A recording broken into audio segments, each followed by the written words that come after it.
کیا تمہارا مطلب ہے ہم آدھے راستے پر آئے ہوں گے کہ میں نے حیرت سے پوچھا کیا تمہارا مطلب ہے کہ وہ وہاں تمہارے؟ ہاں ہاں ابھی سمجھا کر آ جا۔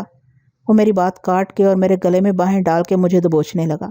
میرا سر جل رہا تھا، یا تو میں ہی پاگل ہو گیا تھا یا وہ اپنے حواس کھو بیٹھا تھا۔ اس کی کوئی بات میری عقل میں نہیں آتی تھی۔ اگر اسے اپنے کسی مفروضے پر اتنا ہی یقین تھا تو بھی ہمیں ہوٹل جا کے صورتحال سمجھنے میں آسانی ہوتی۔ اس کا اندازہ درست ہونے کا امکان کم نہیں تھا، لیکن ایک امکان اندازہ غلط ہونے کا بھی تھا۔ ہوٹل کے بعد بھی ہم یہاں آ سکتے تھے، مگر پیرو سے اس وقت کچھ کہنا سننا بے نتیجہ تھا، اس لیے میں نے اپنی زبان بند کر لی۔ تاہم میرے دل میں طرح طرح کے وسوسے منڈلاتے رہے۔ جی چاہ رہا تھا کہ رکشے سے چھلانگ لگا دوں، شاید اسی طرح پیرو اپنے ارادے سے باز آ جائے، مگر اس کی ناراضی کے خیال سے میں یہ بھی نہیں کر سکا۔ اس کے بازو کے حصار میں سمٹا ہوا بیٹھا رہا۔ رکشہ والا تیز رفتاری سے ہانپنے لگا تھا، نتیجتاً اس کی رفتار بھی سست ہو گئی تھی۔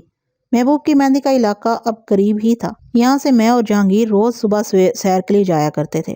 چند لمحوں بعد ہم بازار کے سرے پر تھے۔ رکشے والا اندر گلی میں جانے کا ارادہ رکھتا تھا، مگر پیرو گلی کے دہانے ہی پر اتر گیا۔ اس نے جیب میں ہاتھ ڈال کے پان والے سے بچی ہوئی ساری رزگاری اور کھلے نوٹ رکشے والے کے ہاتھ پر رکھ دیے اور اسے متغیر چھوڑ کے گلی میں داخل ہو گیا۔ رکشہ والا ہمارے پیچھے بھاگتا ہوا آیا اور اکھڑی سانسوں سے پوچھنے لگا کہ کیا ہماری واپسی تک کھڑا رہے؟ پیرو نے منع کر دیا۔ بازار میں جیسے دن ابھی نکلا ہی تھا۔ دکانیں کھلی ہوئی تھی، تماش بین مختلف ٹکڑیوں میں ہاتھ جانب بکھرے ہوئے تھے۔ بالاخانوں کے دریچوں دروازوں سے روشنیاں پھوٹ رہی تھیں۔ دور تک جہاں جہاں نظر جاتی تھی ایک میلہ سا نظر آتا تھا۔ چھجوں، کھڑکیوں اور نچلی منزلوں پر کمروں میں لڑکیاں اور عورتیں طرح طرح کے شنگار کیے، قسم قسم کے رنگ برنگے کپڑے پہنے اپنے مخصوص انداز میں بیٹھی تھیں۔ دلہنیں بنی ہوئی، ہر ایک کی سجاوٹ دیکھنے کے لائق تھی، ایک سے بڑھ کر ایک۔ کوئی خاموش سر جھکائے، کسی کے ہونٹوں پر مسکراہٹ، کسی کی نگاہیں بھٹکی ہوئی، کوئی اپنے آپ میں گم اور کوئی ناراض سی۔ سب کے الگ الگ انداز تھے۔ دکانوں پر جنس ایک ہی قسم کی تھی۔ میں خانم کے گھر قیام کے دوران ان گلی کوچوں سے بڑی حد تک واقف ہو چکا تھا۔ کچھ ہی دور خانم کا مکان تھا اور اس سے ایک دو گلی آگے وہ بالا خانہ تھا جہاں سے میں نے نسا کو مانگا تھا۔ جہانگیر نے تو یہاں اچھا خاصا وقت گزارا تھا۔ یہاں کیسا معلوم ہوتا تھا جیسے دنیا بس رات ہو، جگمگاتی، ناچتی، گاتی رات، جیسے کسی کو کسی کا ہوش نہ ہو اور سب کسی نہ کسی دھن میں کھوئے ہوئے ہوں۔ ہر طرف شور اٹھا ہوا تھا، سب کچھ ویسا ہی تھا جیسا ہم چھوڑ کے گئے تھے۔ وہی جگہ جگہ بکھری ہوئی پھولوں کی پتیاں، تیز روشنیوں میں چمکتے دمکتے چہرے، سازوں کی گونج، گھنگروں کی جھنکار، گانے کی تانوں اور راہگیروں کے فکروں نے ساری فضا گنجیلی اور منتشر کر رکھی تھی۔ پیرو ادھر ادھر دیکھتا ہوا آگے بڑھتا رہا۔ اسے چلا نہیں جا رہا تھا، یہاں کہ ہمیشہ میرا دم گھٹنے لگتا تھا۔ فمی میرے سامنے آ کھڑی ہو جاتی تھی۔ چلتے چلتے ہم وہاں سے اندر آ گئے۔ خانم کے مکان جانے والی گلی بھی نکل گئی تھی۔ راستے میں حسب معمول بالا خانہ کے آدمیوں نے ہمیں متوجہ کرنے کی کوشش کی، لیکن پیرو سنی انسنی کرتا سر اٹھائے چلتا ہی رہا۔ گلی میں داخل ہوتے ہی مجھے ہر لمحے اپنے پہچانے جانے کا خدشہ تھا۔ اس دن سارا علاقہ ایک جگہ اکٹھا ہو گیا تھا جب شاہ کبیرہ اور میں ایک دوسرے کے سامنے چاقو تولے کھڑے تھے۔ میرا چہرہ وہ اتنی آسانی سے نہیں بھول سکتے تھے۔ جب آقا کے آدمیوں نے مجھے اتنی جلدی پہچان لیا تھا تو یہاں اور بھی لوگ ہوں گے۔ خانم کے ملازم، ہوٹل والے، جہانگیر سے اڑنے والا مولا اور بالے، دادا کے آدمیوں نے تو مجھے بارہا دیکھا تھا۔ ہم اس ہوٹل کے نزدیک پہنچ گئے جہاں وٹھل نے شاہ کبیرہ اور اس کے ساتھیوں کے سامنے مجھے کھڑا کر دیا تھا۔ اسے کچھ آگے کی گلی اڈے کی طرف نکلتی تھی۔ راستے سے گزرتے وقت مجھے کئی آدمیوں پر بازار کے اڈے سے وابستہ ہونے کا شبہ ہوا تھا۔ میرا حلیہ خاصا بدلا ہوا تھا، داڑھی بھی بڑی ہوئی تھی۔ یہی وجہ ہوگی کہ ان کی نگاہ مجھ پر نہ آ سکی، مگر جیسے ہی ہم ہوٹل کے سامنے آئے، تپائیوں پر بیٹھے ہوئے دو آدمیوں نے چونک کے ایک دوسرے کو اشارہ کیا۔ پھر وہ دونوں چائے چھوڑ کر اٹھ کھڑے ہوئے۔ دونوں 30 سے 35 سال کی عمروں کے ہوں گے۔ ان کی آنکھوں میں حیرت بھر گئی تھی۔ میں انہیں بالکل نہیں پہچانتا تھا۔ پیرو نے بھی انہیں اٹھتے ہوئے دیکھ لیا ہوگا، لیکن ہم آگے چلے آئے۔ ہم نے مڑ کے نہیں دیکھا کہ وہ ہمارے پیچھے آ رہے ہیں یا نہیں۔ گلی کا وہ نکڑ بھی آ گیا جہاں سے اڈے کے لیے بائیں طرف مڑ جانا تھا۔ علاقے میں سپاہیوں کی تعداد بھی اچھی خاصی تھی۔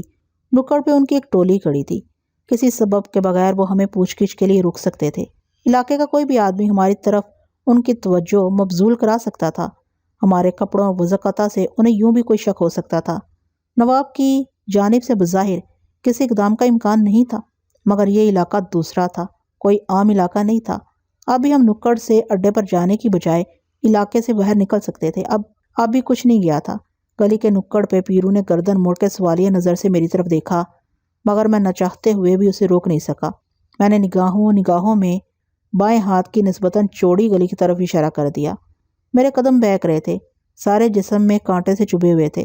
میں نے خود کو سمجھایا، آگے جو کچھ بھی ہو، اڈا اب زیادہ دور نہیں رہا، مجھے سنبھل کے اور ہر جانب سے چوکنا رہ کے چلنا چاہیے۔ میرے پاس چاقو تو نہیں تھا، چاقو کی بڑی کمی محسوس ہو رہی تھی۔ اڈے کی گلی اتنی روشن نہیں تھی لیکن اندھیرا بھی نہیں تھا۔ ادھر ادھر بیشتر بالاخانوں کے دروازے بند تھے اور اندر سے ناچنے گانے کی آوازیں آ رہی تھیں۔ یہاں تمام بالاخانے خانم کے مکان کی طرح بلند و بالا تھے۔ یہاں عورتیں اور لڑکیاں چھجوں، کھڑکیوں اور کھلے کمروں میں بیٹھی نمائش نہیں کرتی تھیں، اس لیے عام تماش بینوں کی بھیڑ باڑ بھی زیادہ نہیں ہوتی تھی۔ تاہم گلی سنسان نہیں تھی۔ ہم نے کوئی 150-200 قدم کا فاصلہ عبور کیا ہوگا کہ پیچھے سے بہت سی آہٹیں سنائی دیں۔ میں نے پیرو کو بتانا چاہا۔ اسی لمحے اس نے خود مڑ کے پیچھے دیکھا۔ وہ اڈے ہی کے آدمی تھے جو چند گز کے فاصلے پر لپکتے ہوئے ہمارے پیچھے آ رہے تھے۔ ہمیں مڑتے دیکھ کر وہ متزلزل سے ہو گئے تھے اور ٹھہر گئے۔ وہ 6-7 آدمی تھے۔ ان میں وہ 2 بھی تھے جنہیں ہم نے ہوٹل کے باہر پڑی ہوئی کرسیوں پر بیٹھے دیکھا تھا۔ پیرو نے پلٹ کر ان پر صرف ایک نگاہ ڈالی اور چل پڑا۔ اس کے پاس تمنچا تھا۔ انہوں نے ہماری طرف کوئی پتھر نہیں پھینکا تھا، تو ہمیں بھی اپنی جانب سے کوئی گرہ ڈالنے کی کیا ضرورت تھی؟ یہ بات طے تھی کہ انہوں نے مجھے پہچان لیا ہے۔ پہچاننے کے بعد ہوٹل میں بیٹھے رہنا ان کے لیے ممکن نہیں رہا ہوگا۔ ہمارا رخ اڈے کی طرف تھا۔ ہمیں اڈے کی گلی میں مڑتے دیکھ کے انہیں اور تشویش ہوئی ہوگی۔ وہ کسی طرح ہمارے پہنچنے سے پہلے خود اڈے پہنچ جانے کی تگودو میں ہوں گے۔ ان میں سے کسی کو یہ کوشش کرنی چاہیے تھی، مگر کوئی ہم سے آگے نہیں نکلا۔ اڈے کا کبھی ایک راستہ نہیں ہوتا، کوئی دوسرا راستہ کسی اور گلی سے نکلتا ہوگا۔ ممکن ہے ان کے کچھ اور ساتھی بھاگتے ہوئے ہم سے پہلے اڈے پر پہنچنے میں کامیاب ہو گئے ہوں یا پہنچنے والے ہوں، مگر ایسی صورت میں ہمیں راستے میں الجھانے کے لیے پیچھے آنے والوں کو کوئی نہ کوئی پہل ضرور کرنی چاہیے تھی۔ عموماً یہی ہوتا ہے۔ ہمیں بوجھنے کے بعد ان کا تعاقب قرین عقل تھا۔ پہل میں جھجک کا سبب یہی ہو سکتا تھا کہ وہ مجھے شاہ کبیرے کے سامنے دیکھ چکے تھے، اور انہوں نے آقا کے آدمیوں، اپنے ساتھیوں سے بھی سن لیا ہوگا کہ ہم ان سب سے کس طرح نپٹے تھے۔ وہ ہم سے دور دور ہی رہے۔ انہوں نے ہمارے راستے میں رکاوٹ بننے کی کوشش نہیں کی۔ صاف ظاہر تھا کہ وہ ہم سے اچھی طرح واقف ہیں۔ اڈے کے آدمی عام آدمیوں کی طرح یوں ہی نہیں جھگڑنے لگتے، پہلو تہی کرتے رہتے ہیں۔ کوئی چارہ کار نہ دیکھ کے ہی ہاتھ اٹھاتے ہیں، یا پھر انہوں نے کچھ ٹھان ہی نہ لی ہو۔ ان کی خاموشی سے یہ قیاس کیا جا سکتا تھا کہ اڈے پر کوئی تبدیلی ضرور ہوئی ہے، یا وہ کسی موقع کے منتظر تھے اور ہماری نیت کے بارے میں کوئی تعین کر لینا چاہتے تھے۔ یہ بھی ہو سکتا تھا کہ آقا ہی نے انہیں حکم دیا ہو کہ ہمیں اڈے تک آنے دیا جائے اور ہماری واپسی کے تمام راستے مسدود کر دیے جائیں۔ بہرحال واضح طور پر کچھ بھی نہیں سمجھا جا سکتا تھا جب تک ہم اڈے نہ پہنچ جاتے۔ درمیان میں وہ کہیں بھی رکھ نہ ڈال سکتے تھے۔ میں ان کی چاپیں سونگھتا ہوا چل رہا تھا۔ ان کی تعداد پہلے سے کچھ بڑی ہوئی معلوم ہوتی تھی۔ پیرو بھی ان کی طرف سے ہوشیار ہوگا۔ اس نے تمنچا اب تک نہیں نکالا تھا۔ آگے گلی کچھ تنگ ہو گئی تھی۔ اڈا بس کچھ ہی دور رہ گیا تھا، بلکہ اڈے کی عمارت ہمارے سامنے تھی۔ عمارت پرانے طرز کی تھی، 2 منزلہ۔ باہر دیوار اور دروازے کے ساتھ چوکی پر چند آدمی بیٹھے تاش کھیل رہے تھے، مگر انہوں نے دور ہی سے ہماری آہٹیں سن لی تھیں۔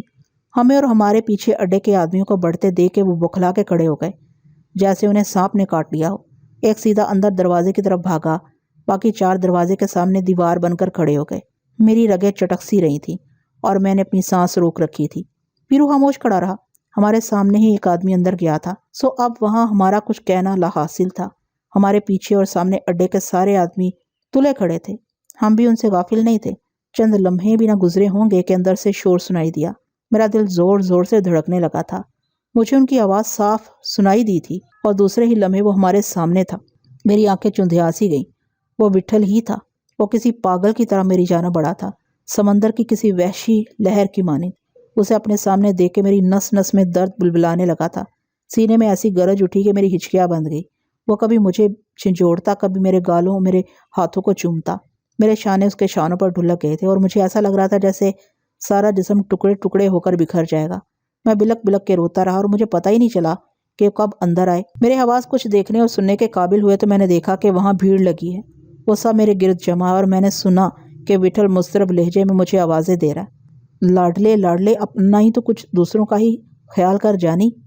مجھے یہ سب کچھ اپنی نظروں کا فریب لگ رہا تھا اور مجھ پر خوف سا طاری تھا، کہیں یہ سب کچھ دوبارہ اجھل نہ ہو جائے۔ اسی لحظے میری نظر کانتے پر پڑی۔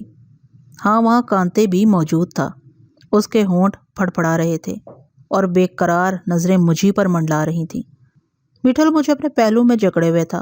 کانتے کو دیکھ کے میرا جسم پھڑکنے لگا۔ وہ اکیلا نہیں تھا، دوسرے ہی لمحہ اس کے ساتھ کھڑا ہوا جامو کا بھائی جمرو بھی مجھے دکھائی دیا، اور میں نے زورا کو بھی دیکھا۔ شامو بھی وہیں تھا۔ وہ چاروں بس میری توجہ کے منتظر تھے۔ جھپٹتے ہوئے میرے پاس آئے اور انہوں نے مجھے وٹھل کے بازوؤں سے چھین لیا۔ بار بار مجھے کسی شراب کا گمان ہوتا تھا، اپنی آنکھوں اور کانوں کے خواب، مگر اب میں حویلی میں نہیں تھا۔ یہ کالے دادا کا اڈا ہی تھا۔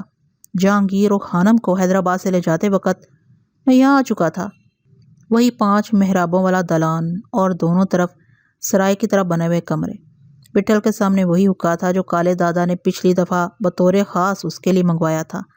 کانتے، زورا، شامو اور جمرو مجھے کسوٹ رہے تھے، گدگدا رہے تھے، اور جیسے مجھے باور کرا رہے تھے کہ میں انہی کے درمیان ہوں۔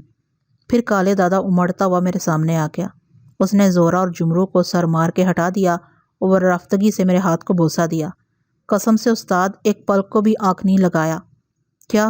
وٹھل کی طرف اشارہ کرتے ہوئے بے چینی سے بولا۔ وہ سب اڈے ہی کے آدمی ہوں گے جو صحن میں ادھر ادھر منتشر کھڑے تھے۔ کالے دادا کو میرے پاس بیٹھا دیکھ کے وہ سب چوکی پر چلے آئے اور انہوں نے میرے اطراف گھیرا ڈال دیا۔ چوکی پر تل دھرنے کی جگہ نہیں رہی تھی۔ کانتے مجھے دبوچے ہوئے تھا، اس کا بس نہیں چلتا تھا کہ مجھے اپنے اندر سمو لے۔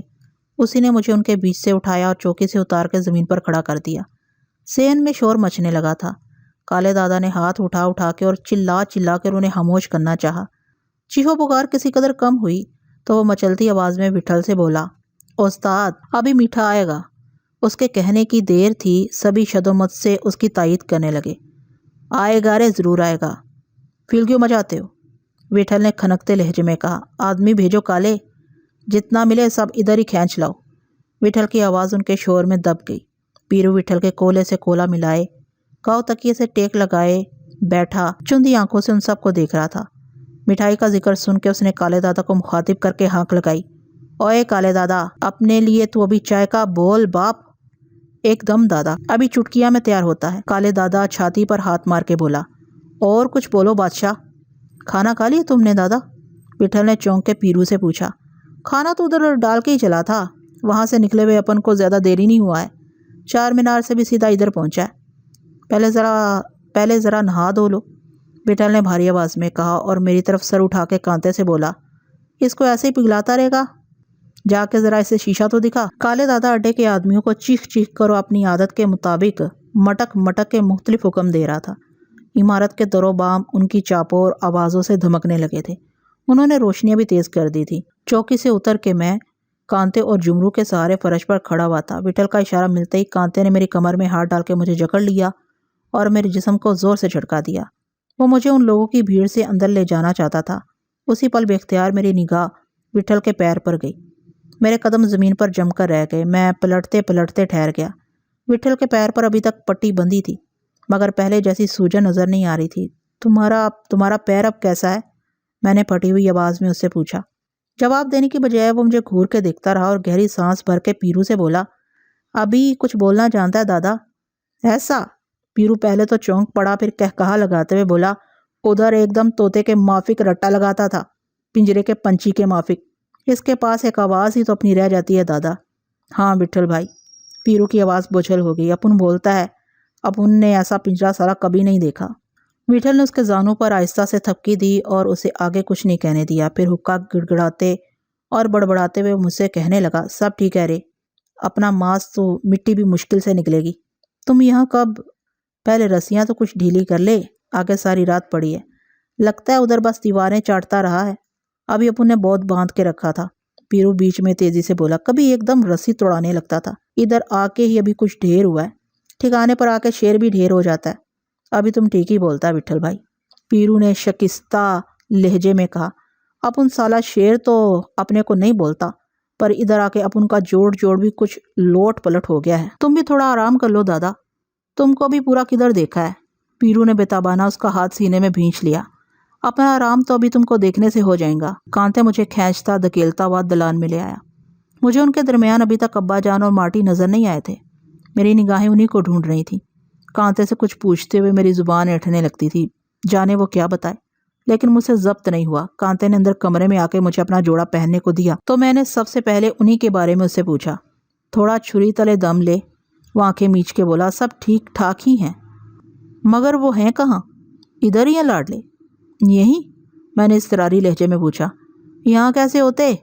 ادھر اڈے پر رکھتے ان کو، وہ تنک کے بولا۔ بالکل بولا ہو کے آیا ہے۔ پھر کیا وہ ابھی ہوٹل ہی میں ہے؟ نہیں، ہوٹل میں نہیں، ادھر شہر میں ہے۔ اس نے مجھے اس وقت تک کچھ بتانے سے انکار کر دیا جب تک میں نہا دھو کے لباس تبدیل کر کے اپنا حلیہ ٹھیک نہ کر لوں۔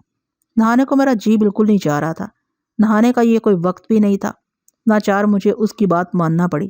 دلان ہی میں غسل خانہ تھا، نل کھلا ہوا تھا۔ کانتے نے مجھے اندر دھکا دے کے باہر سے دروازہ بند کر دیا۔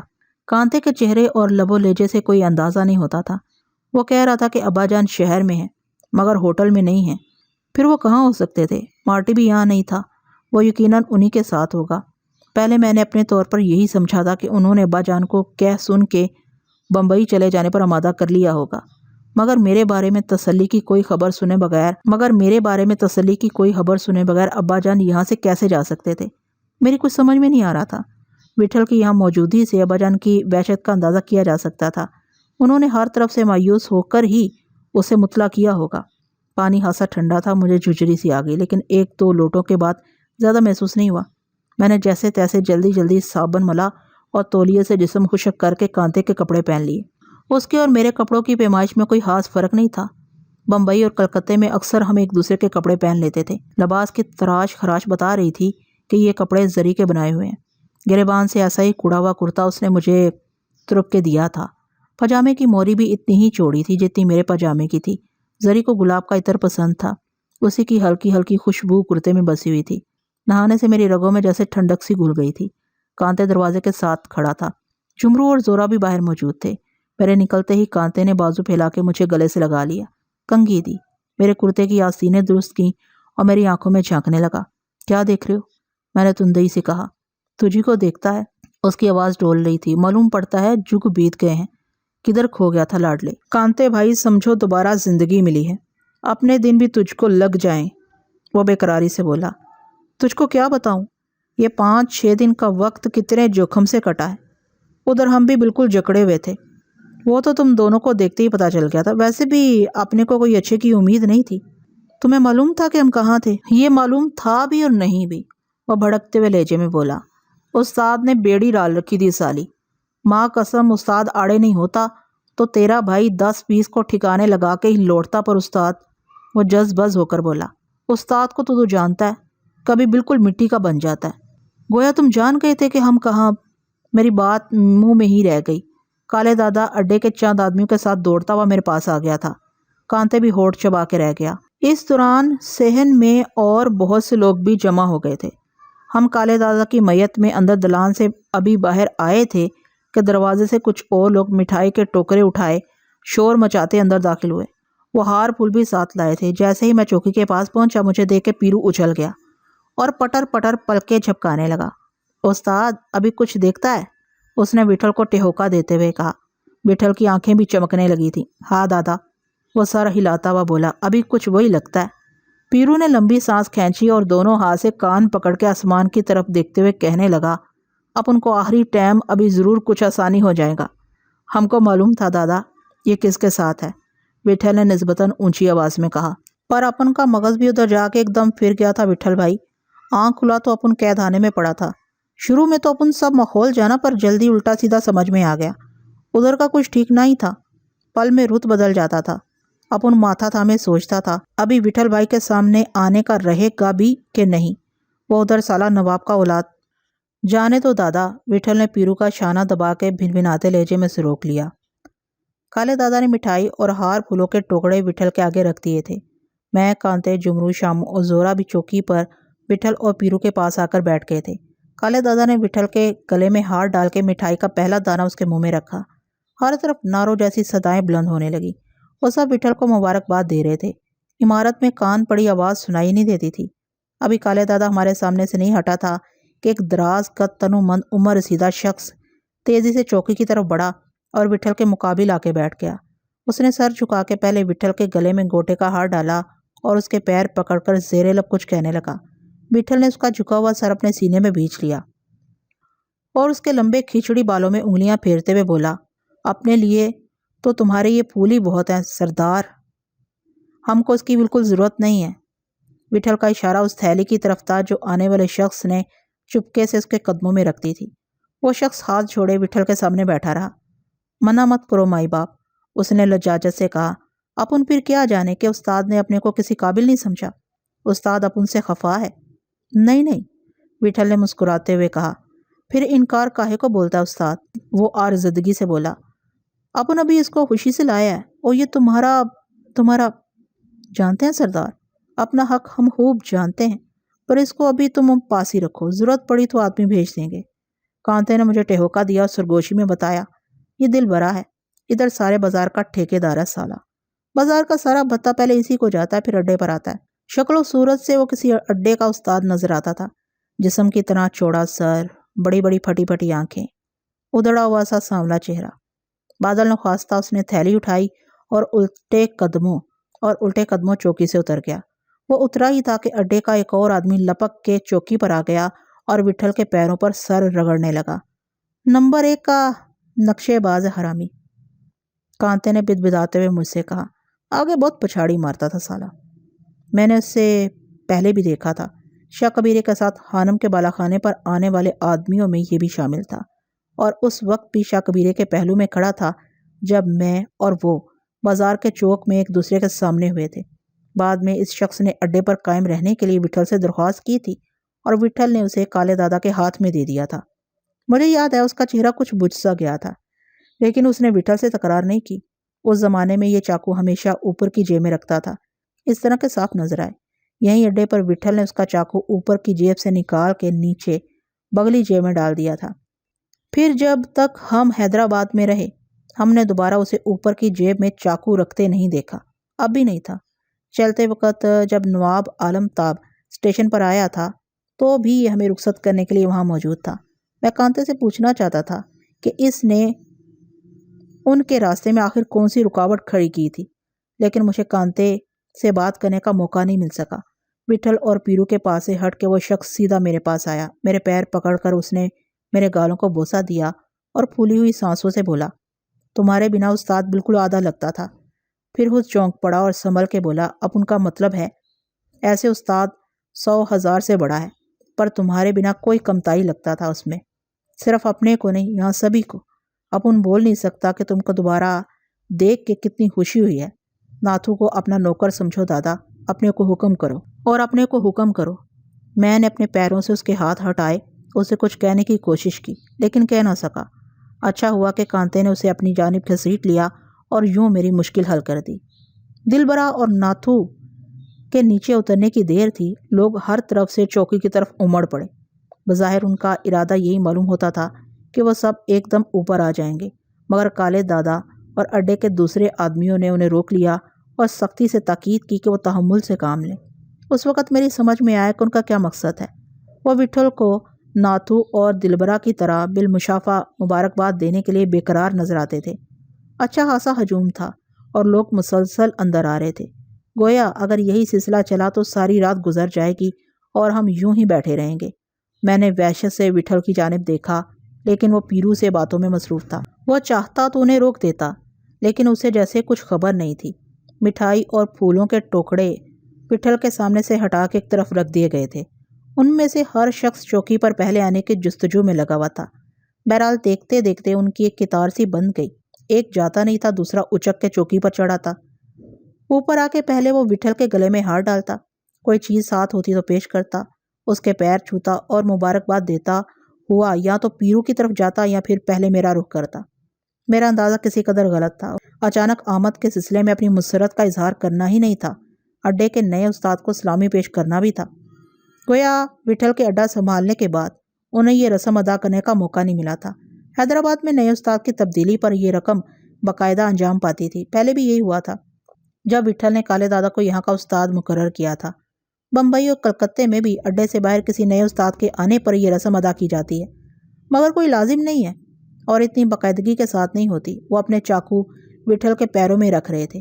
ان میں صرف اڈے سے وابستہ لوگ نہیں تھے، بازار کے لوگ بھی تھے۔ جن کے پاس چاقو نہیں تھے وہ اپنی توفیق کے مطابق مختلف نظریں پیش کر رہے تھے۔ بعض کے پاس مٹھائی کے دونوں اور ہار پھولوں کے سوا کچھ نہیں تھا، بعض کے پاس صرف پھول تھے، سلامی کے لیے نظر ضروری نہیں تھی، استاد کے سامنے ایک مرتبہ آ کے سلام کرنا کافی سمجھا جاتا تھا۔ وہ لبکتے ہوئے قدموں سے وٹھل کے پاس آتے اور آ کے بے اختیار سے ہو جاتے، یوں کہنا چاہیے کہ سٹ پٹا جاتے، اور میرے سامنے آ کے بھی ان کا یہی حال ہوتا۔ کسی کے منہ سے کچھ نکلتا اور کسی کے ہونٹ لرز کے رہ جاتے، آنکھیں جل بجھ کے رہ جاتی۔ میری حالت بھی ان سے مختلف نہیں تھی، مجھے کوئی جواب نہ دیا جاتا، میں گنگ نظروں سے انہیں دیکھتا رہا۔ پھر یکا یک ایک ایسا آدمی میرے سامنے آیا کہ میں سیدھا نہ بیٹھا رہ سکا۔ اسے پہچاننے میں مجھے ایک لمحہ لگا ہوگا۔ وہ مولا تھا، وہی مولا جو جہانگیر کو ستایا کرتا تھا اور کئی بار کی درگزری کے بعد بھی باز نہیں آیا تھا۔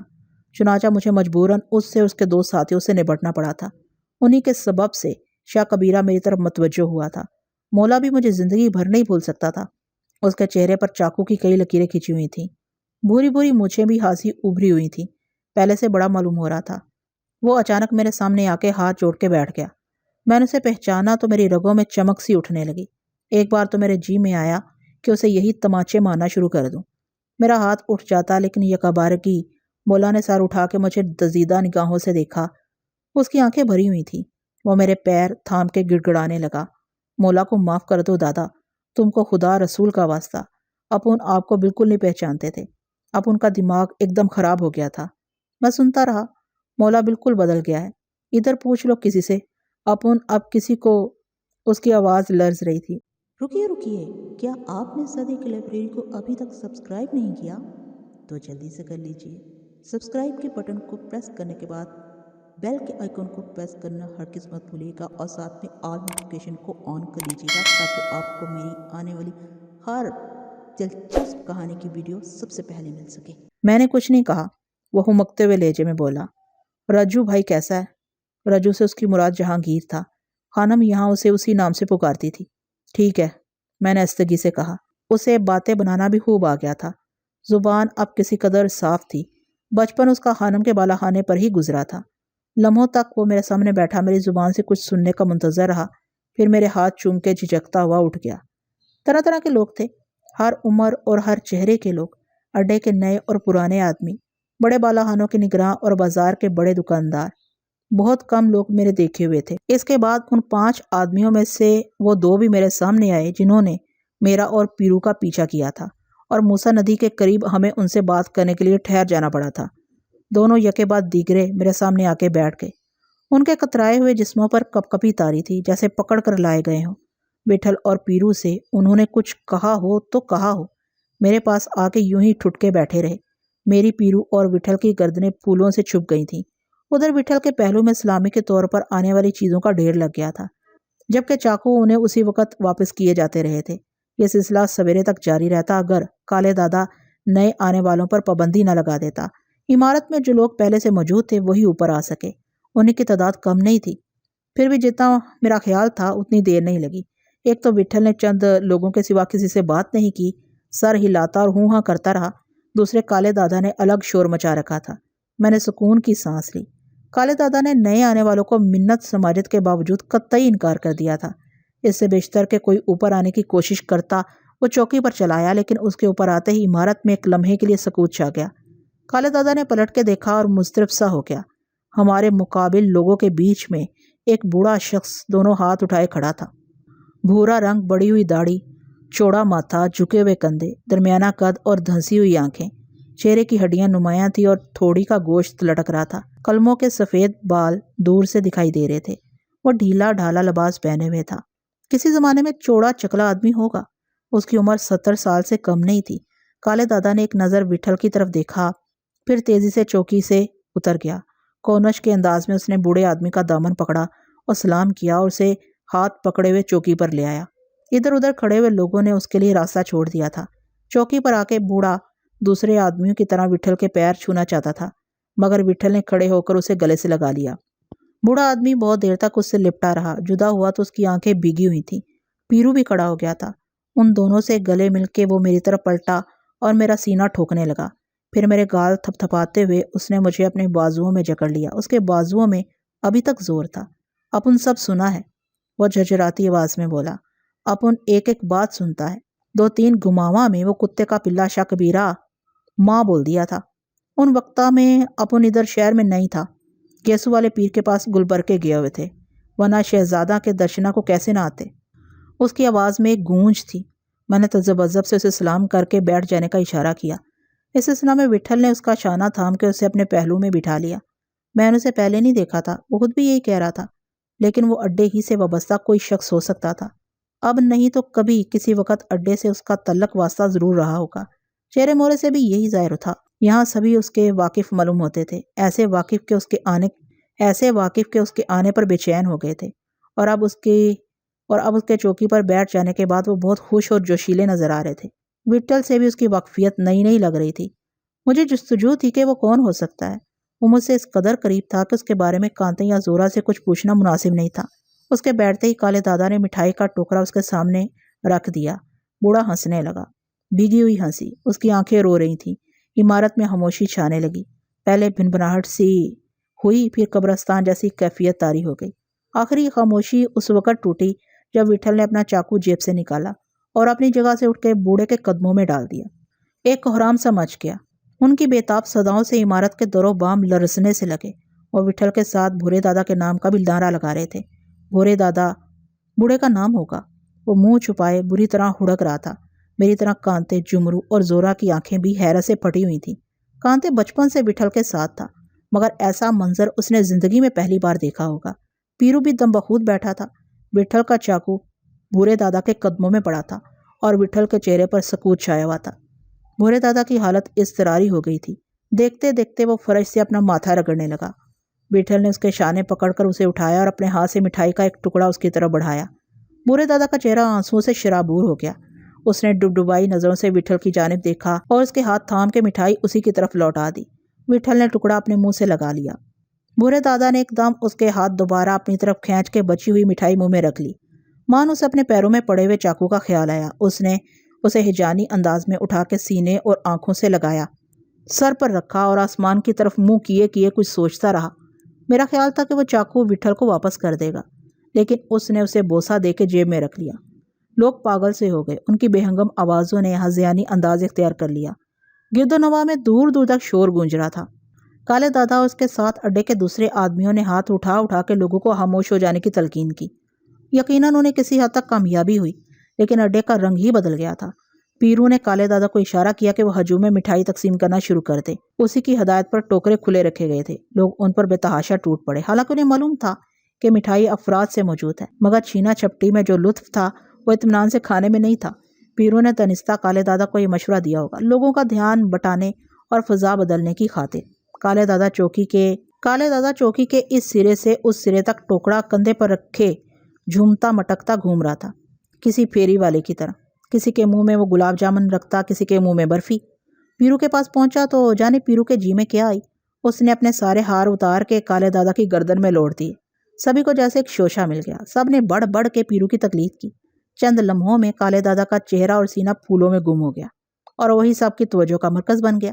ادھر ادھر سے اڈے کے آدمیوں نے آوازیں کسنے شروع کر دی۔ کسی نے کالے دادا پر ریزگاری نچھاور کی تو ہر طرف سے سکوں کی بارش ہونے لگی۔ اڈے کا ایک معمر آدمی آ کے کالے دادا کی باقاعدہ نظر اتارنے لگا۔ سب نے اسی کو نشانہ بنا لیا۔ کہنے لگے کہ دادا بس ایک پٹکے کی کسر رہ گئی ہے۔ کوئی شخص کسی چنبیلی بائی کا نام لے کر چھاتی کوٹنے اور آہیں بھرنے لگا۔ کسی نے کہا آج وہ دادا کی ایک جھلک دیکھ لے تو خنجر اتار لے۔ کالے دادا پھولوں کے ڈھیر میں لپٹ کے عجیب لگ رہا تھا، ویسے بھی اس کا رنگ و روپ سب سے جدا تھا۔ سیاہ کوئلے جیسے تھوبڑے پر تلوں کی بھرمار اور چاقو کے نشانات، پیچھے لوٹے ہوئے لمبے لمبے بال، کان میں دریا، آنکھوں میں سرما تپا ہوا، گینڈے کے مانند کاٹھی۔ عمر 40 سے زیادہ نہیں ہوگی، لیکن پہلے کے مقابلے میں اس نے ڈیل بہت پھیلا لیا تھا۔ لگتا تھا درمیان کے عرصے میں اسے چاقو تھامنے کی ضرورت ہی نہیں پڑی، بس بیٹھا اینٹتا رہا۔ یہی وجہ ہوگی کہ اڈا آقا کے پاس چلا گیا، یا پھر اڈا نکل جانے کی اصل وجہ چنبیلی بائی ہوگی، اسی لیے اس کا نام ہر ایک کے ورد زباں تھا۔ ان کی باتوں سے اندازہ ہوتا تھا کہ کالے دادا نے چنبیلی بائی کی خاطر کوئی قسم کھا رکھی ہے۔ وہ اسے قسم توڑ دینے پر اکسا رہے تھے۔ کالے دادا کا خاص آدمی چاند پیش تھا، کہہ رہا تھا ایمان سے ذرا باہر نکل کے دیکھو دادا، سارا بازار لٹ جائے گا۔ کالے دادا نے جیسے کچھ سنا ہی نہیں، ہنستا رہا۔ لوگوں کی بدمستی میں کچھ کالے دادا کی ماں کا دخل بھی تھا۔ وہ ان کی بپتیوں، نعرے بازیوں سے الٹا لطف لیتا رہا۔ اس کے تیوروں سے لوگوں کو شے ملتی رہی۔ کوئی نہیں کہہ سکتا تھا کہ یہی کالے دادا اس اڈے کا کرتا دھرتا رہ چکا ہے۔ اب بھی وٹھل کے بعد سب سے نمایاں آدمی وہی دکھائی دے رہا تھا، مگر آج رات جیسے وہ خود کو بھول گیا تھا یا دانستہ بھلا دینا چاہتا تھا۔ وہ سبھی جیسے خود کو یاد نہیں رہے تھے، بھول گئے تھے کہ کہاں ہیں۔ وٹھل نے بھی کچھ نہیں کہا۔ ذرا دیر میں رت جگہ کا سما ہو گیا، جیسے کل عید ہو یا شادی کی کوئی تقریب، جیسے بہت دنوں بعد ان کی زندگی میں ایسی رات آئی ہو، جیسے بہت دنوں بعد کالے دادا اور وہ سب ایک بار پھر مل بیٹھے ہو۔ یہاں تک بھی ٹھیک تھا، مگر پھر تو کوئی ٹھکانہ نہ رہا۔ عمارت میں کوئی بجلی سی چمکی، نہ جانے کس جانب سے چشم و ظن میں ایک نوجوان نمودار ہوا۔ عمارت چیخوں سے گونج اٹھی، لوگ ایک دوسرے کو دھکیلتے ہوئے پیچھے ہٹ گئے۔ درمیان میں ایک کشادہ دائرہ بن گیا۔ نوجوان دائرے میں تتلی کی مانند پھڑکنے، تھرکنے اور ہاتھ پیر نچانے لگا۔ اس کے جسم میں پارا بھرا ہوا تھا، کمر پتلی تھی اور ہاتھ پیروں میں غیر معمولی لچک تھی۔ لوگ ہنستے ہنستے لوٹ پوٹ ہو گئے۔ میرا دھیان کسی اور طرف تھا، لیکن بعد میں نے غور سے دیکھا، مجھے بھی بہت ہنسی آئی۔ نوجوان کالے دادا کی نقل اتار رہا تھا، ایسی صفائی اور مشاکی سے کہ یقین نہیں آتا تھا۔ کالے دادا کا دونوں ہاتھ پیچھے باندھ کے اور سینہ پھلا کے بازار میں چلنا، پتلیاں چڑھا کے دیکھنا، نچلا ہونٹ دبا کے غصہ کرنا اور بار بار کندھا جھٹکنا، بڑبڑاتے ہوئے گالیاں بکنا اور گنڈیری کے مانند گلوری چبانا، پھدک پھدک کے چاقو چلانا اور مجرے میں منہ پھلا کے بیٹھنا۔ خود کالے دادا کا ہنسی کے مارے برا حال تھا۔ اس کے مقابل گویا آئینہ رکھا ہوا تھا۔ آئینے میں بھی اس نے اپنے اتنے پہلو نہ دیکھے ہوں گے۔ تعجب یہ تھا کہ نوجوان کو بالکل ہنسی نہیں آ رہی تھی۔ اس نے مجنوں کے انداز میں ہائے چنبیلی کی فلک شگاف صدا لگائی۔ لوگ اچھل پڑے، ضرور ان کے پیٹ میں بل پڑ گئے ہوں گے۔ کالے دادا بھی پاگل ہو گیا۔ وہ گلے میں پڑے ہوئے ہار نوچ نوچ کے نوجوان پر دیوانہ وار نچھاور کرنے لگا۔ کالے دادا کے علاوہ اس نے دوسروں کے بہروپ بھی بھرے۔ میں کسی کو جانتا نہیں تھا، لیکن نوجوان کا انداز ایسا چٹکی بھرنے والا تھا کہ آدمی بے اختیار ہو جائے۔ وٹھل بھی مسکرا رہا تھا، پیرو تو بے حال ہوا جا رہا تھا۔ نوجوان ہی کیا کم تھا کہ لوگوں نے اصرار کر کے ایک اور شخص کو درمیان میں دھکیل دیا۔ وہ بہت کترا رہا تھا۔ لوگ اسے تقریباً گھسیٹتے ہوئے سامنے لے آئے۔ پہلے والے کی نسبت اس کا جسم کچھ بھاری تھا، عمر بھی زیادہ تھی۔ 1 اور 1 11 کے مصداق تو انہوں نے مل کے حشر برپا کر دیا۔ وہ دونوں یقیناً کسی نوٹنکی سے متعلق ہوں گے۔ انہیں ناچنا بھی آتا تھا، مختلف بولیوں اور لہجوں میں بولنا بھی۔ انہوں نے شکبیرے کا بہروپ بھی بھرا۔ ایک اور بہروپ آقا کا ہوگا۔ آقا کو میں نے کبھی نہیں دیکھا تھا، لیکن بہروپ سے اس کا اندازہ لگانا مشکل نہیں تھا۔ تماشا کرتے کرتے وہ دونوں فقطاً میرے سامنے آ کے ہاتھ جوڑ کے کھڑے ہو گئے۔ میں کچھ نہیں سمجھا، لیکن وہ مجھ سے کسی بات کے طلبگار تھے۔ میں نے بدحواسی سے کانتے کی طرف دیکھا، میری بجائے اس نے انہیں کوئی اشارہ کر دیا۔ انہوں نے درمیان میں لوٹ کے چاقو ہاتھوں میں اٹھائے اور ایک دوسرے کے خلاف مارکا آرا ہو گئے۔ میری رگیں سنسنانے لگی، کیونکہ کسی اور کا نہیں، اس مرتبہ وہ میرا سوانگ رچائے ہوئے تھے۔ میں اپنے سامنے خود تھا۔ ایک طرف میں تھا، دوسری طرف چاقو تولے شخص کو پہچاننا بھی میرے لیے مشکل نہیں تھا۔ وہ شاہ کبیرہ تھا۔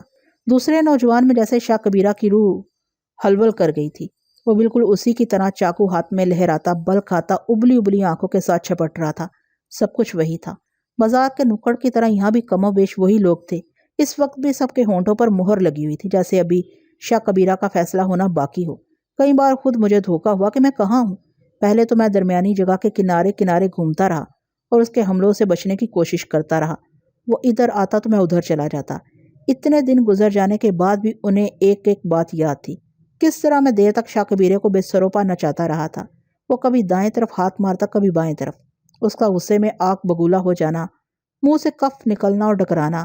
دونوں نوجوانوں سے لوگوں کے اصرار کا مطلب یہی تھا کہ وہ آج پہلی مرتبہ نہیں، یہ ناٹک پہلے بھی کئی بار دیکھ چکے ہیں۔ مجھے حیرت تھی کہ وہ نکالی میں اتنے ماہر، اتنے چابک دست ہیں۔ اپنے جسم پر انہیں کس قدر قدرت ہے، جدھر چاہیں مڑ سکتے ہیں اور پل بھر میں پنتیرا بدل سکتے ہیں۔ نقل میں یہ عالم ہے تو اصل میں دونوں کی کمال کیا ہوگی؟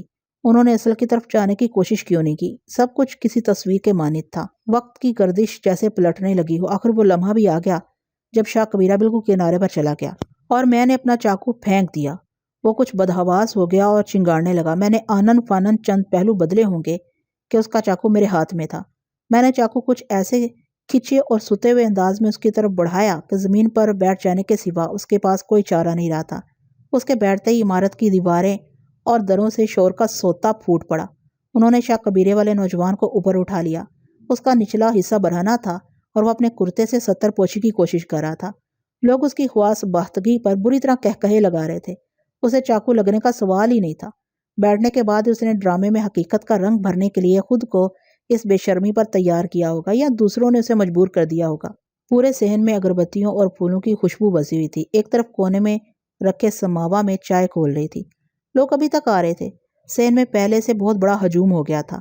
یہ کلکتے، فیض آباد اور بمبئی میں پیرو کے اڈے کے آدمی نہیں تھے، مگر ان کی آنکھوں اور چہروں سے ابلتی خوشی دیکھ کے محسوس ہوتا تھا جیسے ہم انہی کے اڈے سے وابستہ ہیں اور وٹھل عرصد دراز سے یہاں بیٹھا ہوا ہے۔ پہلی مرتبہ شاہ کبیرے کو بے دخل کر کے وٹھل صرف چند دن یہاں رہا تھا۔ اب ایک مدت گزار کے اس کا حیدرآباد آنا ہوا تھا۔ اس مرتبہ بھی اسے یہاں آئے کئی دن ہوئے ہوں گے۔ اس مرتبہ بھی اسے یہاں آئے کتنے دن ہوئے ہوں گے؟ زیادہ سے زیادہ 6-7 دن۔ لیکن وہ چوکی پر کلکتے کے اڈے کی طرح جمع بیٹھا تھا۔ اڈے کے سبھی آدمی اس کے شناسا معلوم ہوتے تھے۔ اس مختصر عرصے میں یہی ہو سکتا تھا کہ انہیں وٹھل کو جاننے اور وٹھل کو انہیں اچھی طرح خود سے متعارف کرا دینے کا کوئی غیر رسمی، غیر معمولی موقع مل گیا ہو۔ ان میں سے کسی نے وہاں آقا کا نام نہیں لیا۔ یہ آقا کو اڈے سے نکالنے ہی کا کوئی مرحلہ ہوگا جب انہوں نے وٹھل کو قریب سے دیکھا اور جانا بوجھا ہوگا، اور یہ ان کے لیے نہایت مسرت انگیز واقعہ ہوگا۔ مسرت کا اظہار وہ اس سے پہلے کھل کے نہیں کر سکے تھے۔ ہمارے آمد کے بعد ہی یہ ممکن تھا، سو اب انہیں کوئی روک ٹوک نہ رہی۔ جانے وہ کب سے اڈے پر تبدیلی کے منتظر ہوں۔ ان کے شور شرابے کی بے ساختگی سے انتظار کا تصور کیا جا سکتا تھا۔ آقا کوئی ایسا شخص تھا جس کے جانے پر اڈے کے کسی آدمی کی آنکھ بجھی ہوئی نظر نہیں آتی تھی۔ وہ آدمی جنہوں نے حیدرآباد آنے پر ہمارا تعاقب کیا تھا، ان کے انداز و اطوار سے بھی یہی معلوم ہوتا تھا کہ آقا کی ہیبت ان کے دلوں پر بیٹھی ہوئی ہے۔ اڈے کے استاد کا خوف ضروری چیز ہے، لیکن ساتھ ہی اس کی چھاؤں کا بھی کوئی احساس لازم ہے، منصفی اور دادرسی کا یقین۔ وٹھل کو اکثر میں نے کانتے سے کہتے سنا تھا کہ استاد کو ہاتھ کا سخت، آنکھ کا نرم اور سینے کا کھلا ہونا چاہیے۔ آقا کو شاید ایک ہی زبان آتی تھی جو اڈے کے استاد کے لیے کبھی اچھی نہیں ہوتی۔ میری نگاہیں ان کھیل تماشوں پر مرکوز تھیں اور کچھ دیر کے لیے سب کچھ مجھ سے اوجھل ہو گیا تھا، لیکن یہ بس چند لمحوں کا پردہ تھا۔ ابا جان کا چہرہ میری آنکھوں میں منڈلانے لگا۔ کانتے، زورا، جمرو یا شاموں سے کچھ پوچھنے کا میل نہیں تھا۔ میں نے کسی کو نہیں ٹوکا۔ کچھ دیر بعد یہ ہنگامہ ختم ہو جانا تھا۔ رات آگے ہی بڑھ رہی تھی، لیکن انہیں گزرتے ہوئے وقت کا احساس نہیں تھا۔ وہ دونوں نوجوان اب بھی گئے نہیں تھے۔ چائے تقسیم کی جا رہی تھی کہ نوجوانوں کی جگہ ایک شعبدے باز نے لے لی۔ پہلے اس نے سکوں سے بھرا ہوا ہاتھ سب کو دکھایا اور مٹھی بند کر کے اچھالنے کے انداز میں کلائی کو جھٹکا، پھر مٹھی کھول دی۔ سکے گرنے کی آواز نہیں آئی، ہاتھ بھی خالی تھا۔ اس نے ادھر ادھر چکا لگانا شروع کیا اور کسی کے کان مروڑ کے، کسی کی بغل کولے اور سینے میں چٹکی بھر بھر کے سکے برآمد کرنے لگا۔ ایک آدمی کا سر جھکا کے اس نے کئی بار اس کے بالوں میں ہاتھ پھیرا۔ آدمی کے سر سے سکے بیروں کی طرح ٹپا ٹپ گرنے لگے۔ اس قسم کے اور بھی کئی کرتب دکھائے۔ شعبدے باز کے بعد ایک اور سلسلہ بند گیا۔ ایک جاتا نہیں تھا، دوسرا آ جاتا تھا۔ شولی کی طرح ساز بجانے اور تان اٹھانے والے، کوئی سامنے آتے ہوئے ہچکچاتا تو وہ اس کے اور پیچھے پڑ جاتے۔ کوئی انہیں بے لطف کر دیتا یا زیادہ ٹھہر کے اکتاہٹ کا سبب بننے لگتا تو وہ فکرے کستے۔ وہ شخص اگر پھر بھی رکا رہتا تو اسے باقاعدہ گھسیٹ کے نگاہوں سے اوجھل کر دیتے۔ میں کنکھیوں سے بار بار وٹھل کی جانب دیکھتا تھا کہ شاید اس کے چہرے پر کچھ نظر آ جائے۔ مجھے یقین تھا کہ کسی وقت بھی وٹھل کالے دادا کو یہیں تک اکتفا کرنے اور باقی کسی دوسرے وقت پر اٹھا رکھنے کا اشارہ کر دے گا۔ میری اور پیرو کی تھکن کے علاوہ اسے یہ بھی احساس ہوگا کہ یہاں آنے کے بعد مجھے کتنی باتیں جاننے کی بےتابی ہوگی۔ خود اسے بھی ہم سے باتیں کرنے اور حویلی میں پیش آنے والے شب و روز جاننے کی کچھ کم بے چینی نہیں ہونی چاہیے۔ یہ سب کچھ تو پھر کسی وقت بھی ہو سکتا ہے۔ وٹھل نے کل صبح ہی حیدرآباد سے نکل جانے کا ارادہ نہیں کر رکھا ہوگا۔ ایسا ہوتا تو اس بزم آرائی کی قطعاً ضرورت نہیں تھی۔ اس نے کسی سے کچھ نہیں کہا تھا۔ وہ کھلی آنکھوں سے سب کچھ دیکھتا رہا، مسکراتا رہا، بھورے دادا اور پیرو سے باتیں کرتا رہا۔ اس کی دل جمی دیکھ کے ان کے حوصلے اور بڑھ گئے، ورنہ اس کے ماتھے کی ایک شکن ہی ان کے لیے کافی ہوتی۔ کانتے، جمرو، زورا، شامو بھی آنے جانے والے بازیگروں کی بازیوں میں کھوئے ہوئے تھے۔ کئی دلچسپ منظر پر وہ مجھے کوہنیاں مارنے اور گدگدانے لگتے۔ پیرو نے غسل کیا تھا، نہ کپڑے بدلے تھے، انہیں گندے کپڑوں میں بیٹھا ٹھٹھے مار رہا تھا۔ 8-10 آدمی اپنے جوہر آزما چکے تھے اور ابھی کچھ طے نہیں تھا کہ وہاں کتنے ہنرمند چھپے ہوئے ہیں۔ یہ سلسلہ صبح تک ختم ہونے والا نظر نہیں آتا تھا۔ بے شک یہ سب کچھ دیکھنے سے تعلق رکھتا تھا، جبھی تو اتنے لوگ، اتنے چلبلے لوگ ٹسے مسنی ہو رہے تھے۔ کبھی کبھی تو بازیگر آنکھیں کھیرا کر دیتے تھے۔ میرے لیے تو سب کچھ بہت نیا تھا، اس سے پہلے میں نے ایسے کرتب کبھی نہیں دیکھے تھے۔ بمبئی میں ایک مرتبہ کرشنا جی مجھے سرکس دکھانے لے گئے تھے، ایک دو مرتبہ نوٹنکی میں بھی۔ اس کے سوا مجھے کبھی موقع نہیں ملا۔ ہاں، جیل میں کبھی کبھار ایسے شعبدے باز آ جاتے تھے۔ میں نے بھی ہر طرف سے دھیان ہٹا کے انہی پر نگاہیں مرکوز رکھنے کی کوشش کی، لیکن مجھے بیٹھے بیٹھے جانے کیا ہو جاتا تھا، میرا سارا جسم دھڑکنے لگتا تھا۔ ایک بار تو میں نے اٹھنے کا پکا ارادہ کر لیا۔ میں نے سوچا کوئی بھی بہانہ کر دوں، کہہ دوں کہ میری طبیعت ٹھیک نہیں ہے، یقیناً کانتے بھی میری وجہ سے اٹھ جائے گا۔ لیکن میں یہ سوچ کے چپ بیٹھا رہا کہ میرے اس طرح چلے جانے سے کہیں سب کچھ درم برم نہ ہو جائے۔ ایک میری وجہ سے اتنے بہت سے آدمی کیوں متاثر ہوں؟ حویلی میں بھی تو اتنے دن گزارے ہیں، مگر حویلی کی بات اور تھی، وہاں کسی طرح صبر آ جاتا تھا، یہاں تو سبھی پاس بیٹھے تھے۔ مجھے وٹھل اور کانتے کے چہروں پر چھایا ہوا سکون سراب سے محسوس ہو رہا تھا۔ دیر ہو گئی، آخر مجھ سے ضبط نہ ہوا، کانتے کھسکتا ہوا مجھ سے اور قریب ہو گیا تھا۔ میں اسے کچھ کہنے کے لیے لفظ ڈھونڈ رہا تھا کہ وہ ٹٹولتی نظروں سے مجھے دیکھتے ہوئے بولا، کیا ہے لاڈلے، کیا بات ہے؟ کانتے بھائی، میں نے ڈوبتی آواز میں کہا، یہ لوگ کب جائیں گے؟ کیوں جانی؟ وہ پلکیں پٹ پٹاتے ہوئے بولا، کیا نیند آ رہی ہے؟ نہیں، دیکھ نہیں رہا ہے سالے، ایک دم جنگلی ہو گئے ہیں، ایسی راتیں کب آتی ہیں؟ اس کن کٹے کو دیکھو، اپنے شولی سے کچھ نیچی تان نہیں اٹھاتا۔ میں سر ہلا کے رہ گیا۔ تجھ کو اچھا نہیں لگ رہا کیا؟ وہ بے چینی سے بولا۔ اچھا تو معلوم ہوتا ہے، سب سے زیادہ وٹھل بھائی کو لگ رہا ہے۔ وٹھل کی طرف نظریں گھماتے ہوئے وہ تیزی سے بولا اور چونک پڑا۔ میرے لہجے کا احساس اسے بعد میں ہوا، پر استاد کی بات جانے دے۔ وہ چمک کے کہنے لگا، اس کو کیا الٹا سیدھا نیچے اوپر لگتا ہے، کسی کو کچھ پتہ نہیں چلتا، لیکن بیٹھے تو وہ ایسے جم کے ہیں جیسے۔ میں تذبذب سے اس کا چہرہ دیکھا کیا۔ ہاں، وہ آنکھ مار کے بولا، ابھی آگا پیچھا بھی کچھ کانٹے پر رکھنا پڑتا ہے، ادھر سالہ آمنے سامنے سب انجانا ہے، سمجھا کر جانی۔ وہ رزدرانہ لہجے میں بولا، استاد کی اکھیوں سے دیکھ، تم کیا؟ اس نے زور سے میرا پیر دبایا اور سامنے کھڑے ہوئے آدمی کی طرف توجہ دلانی چاہی۔ اس آدمی نے اپنے کندھے، سر اور بازوؤں پر پورے 5 آدمی بٹھا رکھے تھے۔ ان کا بوجھ اٹھائے اٹھائے دائرے میں گھوم رہا تھا۔ 5 آدمی ایک دوسرے سے چھیڑخانیاں کر رہے تھے۔ کانتے کی باتوں نے مجھے اور مضطرب کر دیا تھا۔ تم مجھے صاف صاف کیوں نہیں بتاتے؟ میں نے اسے ٹوکتے ہوئے کہا، کوئی ایسی ویسی بات تو نہیں رے؟ وہ سر جھٹک کے بولا، کوئی نہیں۔ پھر تم اس طرح کی باتیں کیوں کر رہے ہو؟ ٹھیک ہی بول رہا ہوں لاڈلے، اس نے نرمی سے کہا، ہر جگہ کا رت موسم یکساں نہیں ہوتا، تمہاری کوئی بات میرے پلے نہیں پڑی، معلوم ہوتا تم مجھ سے کچھ چھپا رہے ہو۔ کانتے تجھے کچھ چھپائے گا بلبل؟ وہ ہنس کے بولا، ایسی کوئی بات نہیں ہے جس کا جاننا تیرے لیے ایسا جلدی ہو، میں سمجھ رہا ہوں تیرے کو بابا کی دھڑکن لگی ہوئی ہے، میں تجھ کو شروع میں بول دیا تھا، وہ ایک دم ٹھیک ہے، ادھر شہر میں ہی ہیں، مگر وہ ہیں کہاں؟ اپنے گھر میں۔ وہ تیکھے لہجے میں بولا، اپنے گھر میں؟ بابا نے ادھر محل برابر اونچی حویلی خریدی ہے۔ وہ ہاتھ پھیلا کے بولا، مارٹی ماسٹر اور ٹنگو ادھر ان کے پاس ہے۔ حویلی خرید لی ہے؟ ہاں، لمبی کہانی ہے، تجھ کو ایک ایک بات بول دوں گا، پر ذرا نچلا ہو کے بیٹھا رہ، پتہ نہیں یہ چھلیا پھر کب دیکھنے کو ملے۔ کچھ دیر کی بات اور ہے، ان کا کوئی بھروسہ نہیں، ساری رات لگا دے سالے۔ وہ مچل کے بولا، کیا تم تھوڑی دیر کے لیے اٹھ نہیں سکتے؟ ایسا کیسے؟ وہ تنک کے بولا اور مجھے سمجھانے لگا، سب تیرے آنے پہ تو سونٹے ہوئے ہیں للوا، نوشا ہی بیچ سے اٹھ جائے گا تو براتی کدھر جائیں گے، کیا بولیں گے؟ استاد الگ منہ بنائے گا، اس نے اول دن ہی ان لوگ کو بول دیا تھا کہ پہلے لاڈلے کو آنے دو۔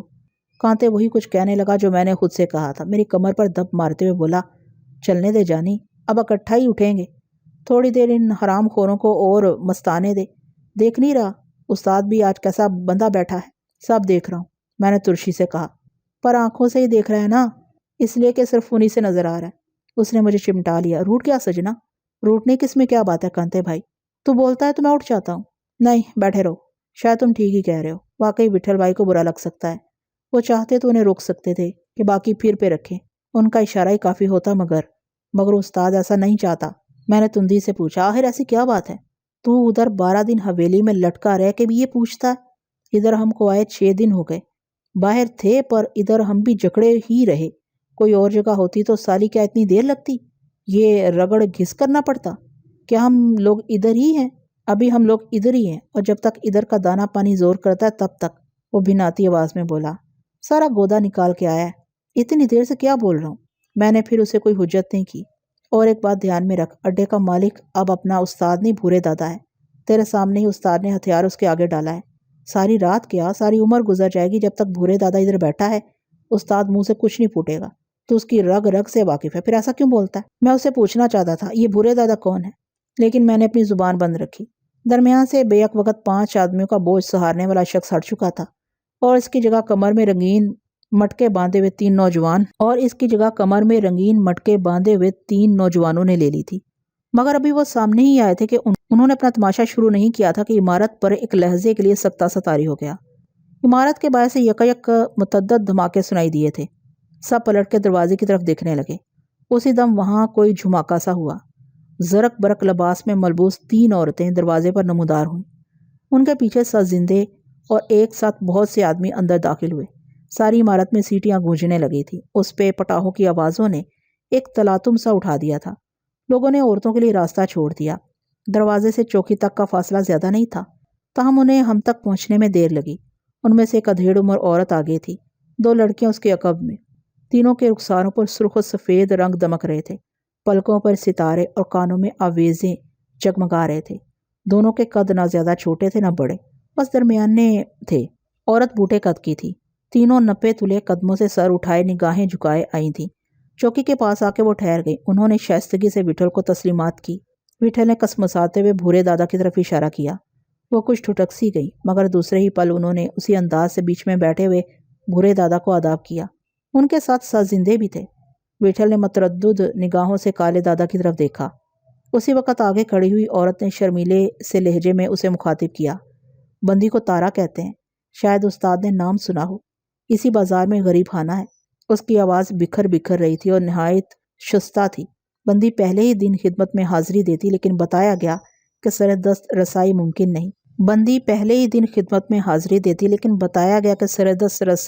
نہیں۔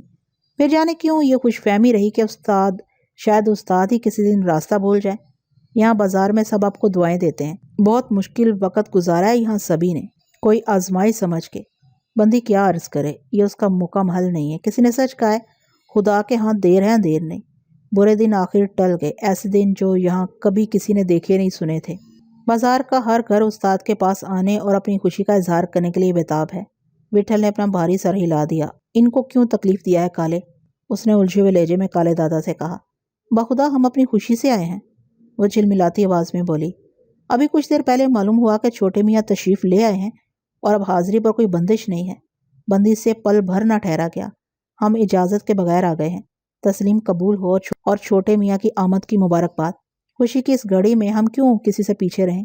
لیکن رات بہت ہو گئی ہے بیگم، وٹھل نے بوجھل لہجے میں کہا۔ رات تو اب شروع ہوئی ہے سرکار، وہ مسکراتے ہوئے بولی۔ صرف آپ کی اجازت مطلوب ہے۔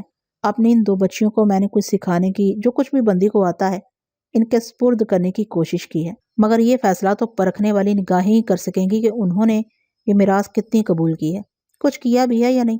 ناچیز کی رائے میں استاد کو سر تال نرت بھاؤ کی خوب پرکھ ہے۔ بڑا بول ہو تو خدا مجھے معاف کرے۔ بندی کو امید ہے شاید یہ نو آموز استاد کو مایوس نہ کریں۔ کوئی کسر رہ گئی ہو تو ان کی عمروں کا لحاظ کر لیجئے گا۔ مگر وٹھل نے ادھر ادھر نگاہیں گھماتے ہوئے کہا، بھورے دادا کے ہوتے ہوئے ہم کیا بول سکتے ہیں؟ اپن کیا؟ اپنے نام پر بھورے دادا سٹ پٹا سا گیا اور لڑکھڑاتی آواز میں بولا، رات بہت ہو گیا تارا بھائی۔ لوگوں نے بے تحاشا شور مچانا شروع کر دیا۔ بھورے دادا چند لمحوں تک پس و پیش میں پڑا رہا، کبھی وٹھل کو دیکھتا، کبھی تارا بائی کو اور کبھی ادھم مچانے والوں کو۔ آخر اس نے اجازت کے لیے ہاتھ اٹھا دیے۔ تینوں نے سر خم کر کے اس کا اور وٹھل کا شکریہ ادا کیا، پھر الٹے قدموں چوکی سے کچھ فاصلے پر چلی گئی۔ کلکتے، فیض آباد یا بمبئی کا اڈا ہوتا اور محفل کیسی گرم کیوں نہ ہوتی، وٹھل کی خواہش نہ ہوتی تو انہیں رکنے میں وہ ایک ثانیے کی دیر نہ کرتا، ایک آواز بھی نہ اٹھتی۔ صرف بھورے دادا کی بات نہیں تھی، وٹھل کو اس کا پاس مانے ہوتا تو وہ کسی طور بھورے دادا پر اپنی نامادگی کا اظہار کر سکتا تھا۔ جہاں تک میرا اندازہ ہے اس کے چہرے سے بھی یہی بے دلی نمایاں تھی۔ اندر کچھ اور ہو تو نہیں کہہ سکتا۔ کانتے ٹھیک ہی کہہ رہا تھا، کوئی ایسی ہی بات تھی جو وٹھل یوں اپنے آپ کو سمیٹے بیٹھا تھا۔ وہ لوگ اگر اڈے کے نئے استاد کے سامنے اپنی خوشی جتانے کے لیے بےتاب تھے تو وٹھل کو بھی ان کی خوشنودی بہت مطلوب معلوم ہوتی تھی۔ ایسا بھی ہو سکتا ہے کہ جب اڈے کا نیا استاد اڈا حاصل کرنے کے بعد کسی چیز کی کمی محسوس کرتا ہو۔ اب کچھ میری سمجھ میں آ رہا تھا، وہی جو کانتے بتا رہا تھا اور جو میں نے یہاں آ کے خود دیکھا تھا۔ لیکن جیسے جیسے سرے ملتے جا رہے تھے، گریں اور بڑھتی جا رہی تھی۔ معلوم نہیں یہاں آنے کے بعد وٹھل کو کن دیواروں کا سامنا کرنا پڑا ہوگا۔ ایک سامنے کی بات میرے ذہن سے بار بار اوجھل ہو جاتی تھی کہ وٹھل کو حیدرآباد آئے 6 دن ہو گئے تھے، پھر بھی وہ نواب عالم تاب کی حویلی تک نہیں آ سکا تھا۔ لوگ اور پیچھے ہٹ گئے، درمیان کی جگہ کچھ اور چوڑی ہو گئی۔ انہوں نے آنن فانن کھلی زمین پر دریاں بچھا دی اور چاندنیاں یہاں سے وہاں تک پھیلا دی۔ زندے چوکی کی طرف پست کر کے بیٹھ گئے۔ تارا بائی نے دیر نہیں لگائی، لے اٹھانے لگی۔ پہلی تان سے اندازہ کیا جا سکتا تھا کہ اس کی آواز کتنی اچھی ہو سکتی ہے۔ مضطرب سی آواز تھی، شروع میں وہ بس سر الاپتی رہی اور گمسم سی ہو گئی۔ مجمع کو بھی جیسے سانپ سونگھ گیا۔ عمارت میں ہر طرف اسی کی آواز گونج رہی تھی۔ چوکی سے کچھ دور وہ عین ہمارے مقابل بیٹھی ہوئی تھیں۔ دونوں لڑکیاں اس کے دائیں بائیں تھیں۔ وہ شرمائی شرمائی کسی قدر حیران اور کچھ سہمی ہوئی بھی نظر آ رہی تھی۔ ممکن ہے اتنے بڑے ہجوم اور ایسے لوگوں کے سامنے آنے کا پہلا اتفاق ہو۔ ویسے بھی وہ نئی نئی لگ رہی تھی، جیسے کسی گھر سے اٹھ کے آ گئی ہوں، ایسے گھر سے جہاں لڑکیاں چار دیواری میں بند رہتی ہوں۔ کوئی بھی انہیں کسی اور جگہ دیکھے تو یہی سمجھے کہ ان کا تعلق کسی اچھے اور بڑے گھرانے سے ہوگا۔ یہ حقیقت تصور میں بھی نہ آئے کہ ان کا تعلق بازار سے ہو سکتا ہے، مگر بازار کے چہرے الگ کب بنائے جاتے ہیں؟ بلف امی کو دیکھ کے کون کہہ سکتا تھا اس کا تعلق بھی تو بازار سے تھا۔ شپارہ بھی انہی کی طرح تھی، نسا بھی، تارا بائی انہیں اپنی بیٹیاں بتا رہی تھی۔ چمپا بھی فمی سے اپنا یہی رشتہ ظاہر کرتی تھی اور اپنی بیٹی کو کھلے عام گواتی نچواتی تھی۔ ہو سکتا ہے تارا بائی بھی ان کی ایسی ہی ماں ہو سکتا ہے لڑکیاں اسے پلی پلائی مل گئی ہوں، جیسے چمپا بائی کو فمی مل گئی تھی۔ انہیں بھی کسی نے ایسے گھر سے لے جا کے تارا بائی کے ہاں پہنچا دیا ہوگا جس کے مرد مر گئے ہوں یا اندھے ہو گئے ہوں، جس گھر کا کوئی بھائی سب کو چھوڑ کے چلتا بنا ہو اور کوئی باپ پاگل ہو گیا ہو۔ اسی گھر کے لوگ مارے مارے پھرتے ہیں جہاں پاسبان ٹھیک نہیں ہوتے۔ میں نے گھر سے چلتے وقت سب کچھ ابا جان پر چھوڑ دیا تھا کہ ابا جان تو موجود ہی ہیں۔ مجھے اس وقت یہ خیال کیوں نہ آیا کہ میرے پیچھے ابا جان کو خدا ناخواستہ کچھ ہو جائے تو باقی گھر والوں کو کون پوچھے گا؟ بے شک گھر میں میرے رہتے ہوئے بھی مجھے کچھ ہو سکتا تھا۔ آدمی کسی وقت بھی معذور ہو جاتا ہے، مر جاتا ہے، لیکن ایسے میں قرار آ جاتا ہے۔ جو کچھ اپنے بس میں تھا اس میں تو کوتاہی نہیں کی۔ میرے بس میں اتنا تو تھا کہ گھر میں رہ سکوں، مگر یہ بھی کہاں تھا۔ گھر سے چلتے وقت میں اپنے ہوش میں کب تھا؟ میں تو اسی وقت سب کے لیے مر گیا تھا۔ بے اختیار آدمی اور مردہ آدمی میں کیا فرق ہے؟ پنجرے میں بند پرندے کے پر دکھاوا ہوتے ہیں، آدمی بھی تو پنجروں میں بند ہوتے ہیں۔ یہ پنجرے کسی کو نظر نہیں آتے، اپنے آپ کو بھی نہیں، مگر ہوتے پنجرے ہی ہیں۔ میں گھر سے اپنا اختیار حاصل کرنے کے لیے نکلا تھا، مجھے کیا معلوم تھا آگے جا کر کیا ہو جائے گا۔ کچھ دیر تک تارا بائی خود گاتی رہی، گویا اپنی آواز جماتی رہی، پھر لڑکیوں نے اس کی لے میں لے ملانی شروع کی۔ لوگوں کی خاموشی اور آنکھوں کی چمک بتا رہی تھی کہ وہ تارا بائی کا گانا سننے کے لیے بے قرار ہیں۔ میں نے وٹھل، پیرو جامو اور کانتے وغیرہ کو اکثر گانے کے بارے میں باتیں کرتے سنا تھا۔ گانے کی جو خوبیاں وہ گناتے تھے، آواز کا اتار چڑھاؤ، گداز، رس، نشہ اور گونج وغیرہ، تارا بائی کی آواز میں اتنا کچھ تو نہیں تھا، پھر بھی اس کی آواز میں ایسی کوئی بات ضرور تھی کہ سب ہمتن گوش تھے۔ سویرا ہو جانے میں اب کوئی کلام نہیں تھا، مگر لوگ تارا بائی کی آواز سے بیدار اور تازہ دم نظر آ رہے تھے۔ دیر تک وہ تینوں ایک دوسرے کی آواز میں آواز ملا کے گاتی رہیں، پھر لڑکیاں اٹھ گئیں۔ گھنگرو انہوں نے پہلے سے باندھ رکھے تھے۔ تارا بائی نے ستار سنبھال لیا اور لڑکیاں اس کی آواز کے ساتھ ناچنے لگیں۔ ایسا لگتا تھا جیسے تارا بائی کی آواز ان کے ہاتھ پیر بن گئی ہے، ان کے بدن میں تحلیل ہو گئی ہے۔ وہ کٹ پتلیاں ہیں جن کی ڈوری تارا بائی کے تحویل میں ہے۔ تارا بائی جدھر چاہتی ہے انہیں گھماتی رہتی ہے۔ تارا بائی گا رہی تھی، بھویں تنی ہے، ہنجر ہاتھ میں ہے، تن کے بیٹھے ہیں، کسی سے آج بگڑی ہے جو وہ یوں بن کے بیٹھے ہیں۔ ساز بھی اس کی آواز کے ساتھ رل مل گئے، لوگ بری طرح پھڑکنے بھڑکنے سے لگے۔ لڑکیاں کھلے دائرے میں ہر طرف ناچ رہی تھی، مگر ان کی بیشتر توجہ چوکی پر بیٹھے ہوئے لوگوں کی جانب تھی۔ پہلے ہی شیر پر لوگ نوٹ اور چاندی کے روپے لٹانے لگے۔ لڑکیوں نے ناچنے کے ساتھ تارا بائی کے سر میں سر ملا کے گانا شروع کیا تو ساری عمارت میں آگ سی لگ گئی۔ ہر طرف سے لوگ انہیں اپنی طرف متوجہ کرنے کے لیے نوٹوں اور سکوں کی جھلک دکھانے لگے۔ وہ تھرکتی ہوئی کبھی ادھر جاتی کبھی ادھر۔ لڑکیاں جس کے سامنے بھی پہنچتی وہ انگلیوں میں تھما ہوا نوٹ اوپر نیچے دائیں بائیں گھماتا رہتا۔ لڑکیاں اس وقت تک اس کے سامنے ناچتی رہتی جب تک وہ اپنے روپے سے دستبردار نہ ہو جاتا۔ پھر ابھی لڑکیاں ہٹتی نہیں تھیں کہ پھر وہی شخص یا قریب کا کوئی اور شخص نوٹ نکال کے جھٹ ان کے آگے کر دیتا۔ انہیں دیکھ کے بار بار مجھے اپنی فمی کا دھیان آتا رہا، جیسے فمی روپ بدل کے میرے سامنے آ گئی ہو۔ وہ بھی ایسے ہی لہک لہک کے اور ٹھمک ٹھمک کے تماش بینوں سے روپے لیتی ہوگی، ان کے فکروں اور طرح طرح کی حرکتوں پر اسی طرح مسکرا کے رہ جاتی ہوگی۔ وہ نواب جو فمی کو مستقل اپنے گھر لانا چاہتا تھا، اس نے بتایا تھا کہ فمی سب سے الگ تھی، بہت سنجیدہ، متین اور کھوئی کھوئی سی، اپنے بالا خانے تک محدود رہتی تھی۔ ہو سکتا ہے گلی کوچوں میں ایسے نہ ناچتی گاتی ہو، مگر گھر تو اس کا بالا خانہ ہی تھا۔ گلی کوچوں کے لوگ جہاں جاتے ہیں اسی طرح کی باتیں کرتے ہیں۔ اس کے بارے میں جاموں کے کہے ہوئے لفظ بھی مجھے اچھی طرح یاد تھے۔ جاموں ہمیں زری کی حویلی ملنے کا جشن منانے چمپا بائی کے بالا خانے لے گیا تھا۔ راستے میں اس نے فمی کے لیے کیا کچھ کہا تھا، ایک ایک لفظ میرے سینے میں پیوست تھا۔